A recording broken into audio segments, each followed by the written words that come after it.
HSC board દ્વારા જાહેર થયેલ ધોરણ 12 સાયન્સના પરિણામમાં વડોદરા શહેર જિલ્લાનું 90.74% પરિણામ સાથે ગુજરાતમાં વડોદરાએ 18મો ક્રમ મેળવ્યો હતો। આજરોજ એચએસસી બોર્ડ દ્વારા ધોરણ 12 સાયન્સનું પરિણામ જાહેર થયું હતું, જેમાં શહેર જિલ્લાનું 90.74% પરિણામ જાહેર થયું હતું। આ વર્ષે 7233 વિદ્યાર્થીઓએ પરીક્ષા આપી હતી, જેમાં 36 વિદ્યાર્થીઓ 90% ઉપર માર્ક મેળવી ઉત્તીર્ણ થયા હતા, જેમાં વડોદરા શહેર રાજ્યમાં A1 કેટેગરી સાથે 18મા ક્રમે આવ્યું હતું, જ્યારે સૌથી વધુ સયાજીગંજ વિસ્તારનું અને સૌથી ઓછું છોટાઉદેપુર બેઠકનું પરિણામ આવ્યું હતું।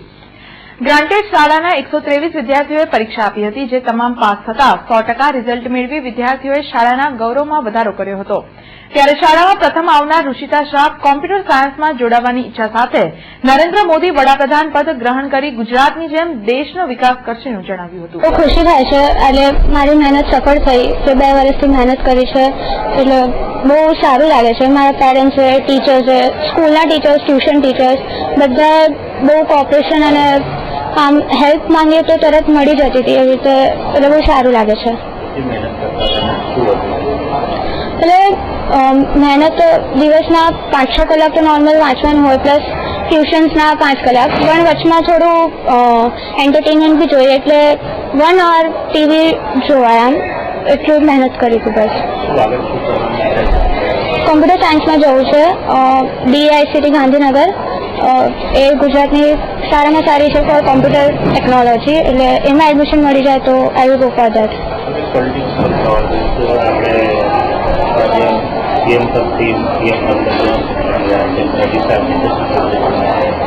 નરેન્દ્ર મોદી ઇલેક્શનમાં ઉભા રહ્યા એટલે લાગતું તો હતું કે જીતી જશે, પણ આટલી સારી મેજોરિટી મળી છે તો બહુ સારું કહેવાય। પીપલને એમનાથી બહુ ઉમ્મીદો છે કે જે ડેવલપમેન્ટ ગુજરાતમાં લાવ્યા છે, અગર આખા કન્ટ્રીમાં લાવી શકે તો વધારે સારું રહેશે।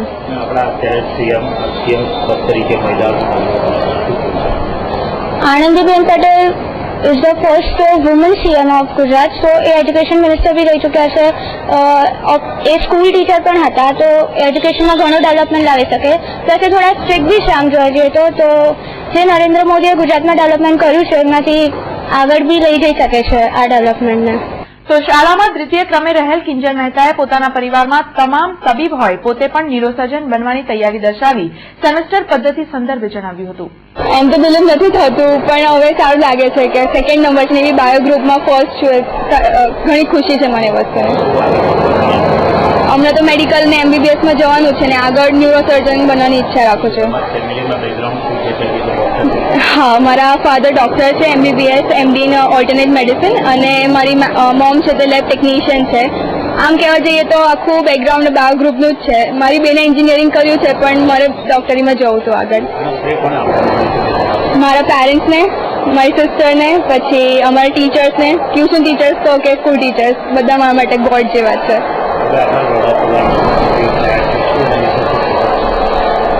પહેલા CM હતા તો ગુજરાતનું ઘણું બધું ડેવલપમેન્ટ થયું, હવે હોપ કરું છું કે ઇન્ડિયાનું બી સારું એવું પ્રગતિ થશે અને ડેવલપમેન્ટ થશે।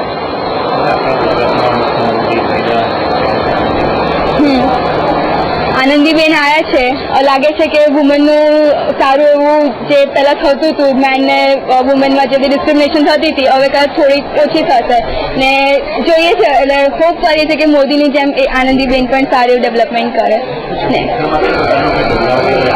હા, થોડી જરૂર છે।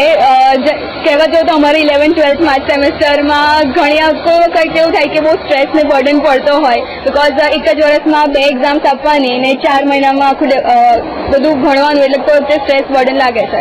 હોપ કરીએ છીએ એમાં કંઈક ચેન્જીસ થાય તો થોડુંક ઓછું બર્ડન લાગે, થોડો કોર્સ ઓછો કરે ચેપ્ટર્સમાં। જ્યારે બ્રાઇટ સ્કૂલના નોન ગ્રાન્ટેડ શાળાના 155 વિદ્યાર્થીઓએ પરીક્ષા આપી હતી, જેમાં માત્ર એક જ વિદ્યાર્થી નપાસ થયો હતો, જ્યારે શાળામાં પ્રથમ ક્રમે મૃગાંક વ્યાસ અને દ્વિતીય ક્રમે રચિતા ખેમા અને સેજલ ભટ્ટ આવતા શાળાના આચાર્ય નીતા સંઘવીએ વિદ્યાર્થીઓ શિક્ષકોને અભિનંદન પાપ્યા હતા। શાળાનું પરિણામ ઘણું સુંદર રહ્યું છે। ગ્રાન્ટેડ વિભાગનું પરિણામ 100% છે, અને નોન ગ્રાન્ટેડ વિભાગમાં પણ 155 સ્ટુડન્ટ્સ અપિયર થયા હતા, એમાંથી ફક્ત 1 સ્ટુડન્ટ ફેલ છે, એટલે એનું પરિણામ 99.35% છે, એટલે ઓલમોસ્ટ 100% કહી શકાય। અને ફર્સ્ટ રેન્ક ગ્રાન્ટેડ વિભાગમાં મારી પાસે જે છે એમાં શાહ રુચિતા, અને એના પર્સન્ટાઇલ રેન્ક 99.96 છે। અને નોન ગ્રાન્ટેડમાં 99.40% રેન્ક સાથે વ્યાસ મૃગાંક ફર્સ્ટ પોઝિશન મેળવે છે. એટલે આ બંને વિદ્યાર્થીઓએ અમારી શાળાનું ગૌરવ વધાર્યું છે.